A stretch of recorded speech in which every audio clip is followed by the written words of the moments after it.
stop what you're doing. You have to watch through to the very end to hear the shocking details of what the FBI discovered when they searched Rick Harrison's mansion in Las Vegas. Yes, a federal investigation was recently conducted on the owner of the most well-known pawn shop in the world on Pawn Stars, and what investigators found in his house has fans and neighbors talking.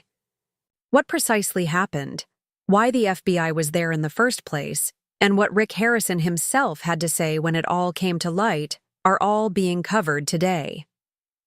A confidential informant gave the start of it all by claiming that Rick Harrison was keeping high-value, unregistered collectibles in his personal vault. Early one morning, agents from the FBI's art crime team secured a search warrant and unexpectedly arrived at Rick's 10,000-square-foot Summerlin estate. They were searching for goods that might be linked to fraud or illegal importation, such as stolen antiquities, rare coins with dubious origin, or even counterfeit memorabilia sold to unwary purchasers, according to court filings. Rick was drinking coffee in his kitchen when the agents arrived at the house, obviously taken aback by their presence. As they started a room-by-room sweep, they led him to the living area.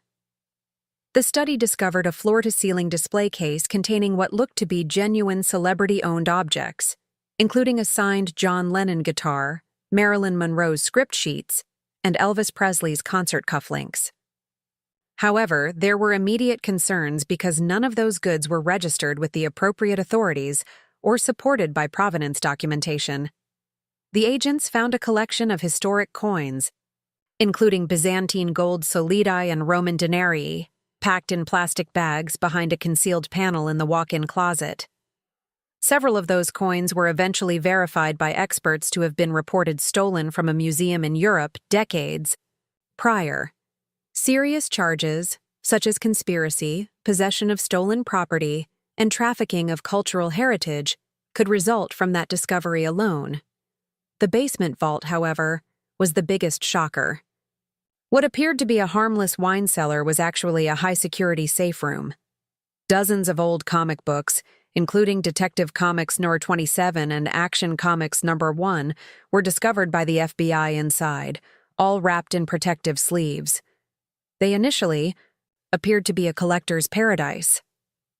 The handwriting on the sleeves, however, matched notes from a notorious art forgery ring when examined more closely. According to federal analysts, Rick unintentionally bought counterfeit comics at what he believed to be estate sale prices, then resold them as authenticated first editions on eBay and at conventions. Rick Harrison insisted he was unaware the materials were faked or stolen throughout the search. He said, "I've been in the business for over 20 years," in a statement issued following the raid. "I rely on provenance documents and specialists. I want to put things right if they fell between the cracks." He gave keys, passwords, and any supporting documents he possessed to the agents as part of his complete cooperation. Additionally, he promised to give authentic artifacts to museums after their provenance was confirmed. Like wildfire, word of the search spread.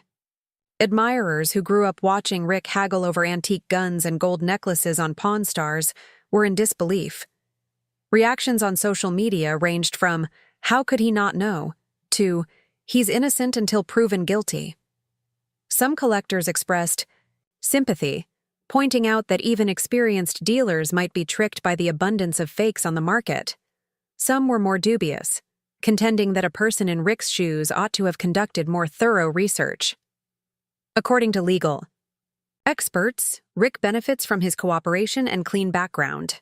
Charges may be withdrawn or reduced to misdemeanors if there is no evidence that he knowingly trafficked in stolen or forged items. Rick's lawyer has already filed a motion to reject evidence pertaining to products he bought in good faith and to return any items judged to be authentic.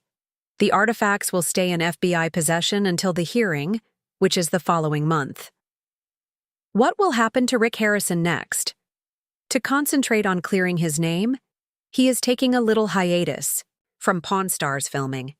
Additionally, he has started an internal examination of every item he has ever purchased, employing outside specialists to confirm authenticity and provenance. The result might establish a new benchmark for collectors and dealers worldwide. And fans are keeping a careful eye on it. I appreciate your attention if you have stayed with me this far. What do you think?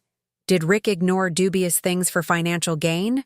Or was he an unintentional victim of a clever ring? Tell me in the comments section below.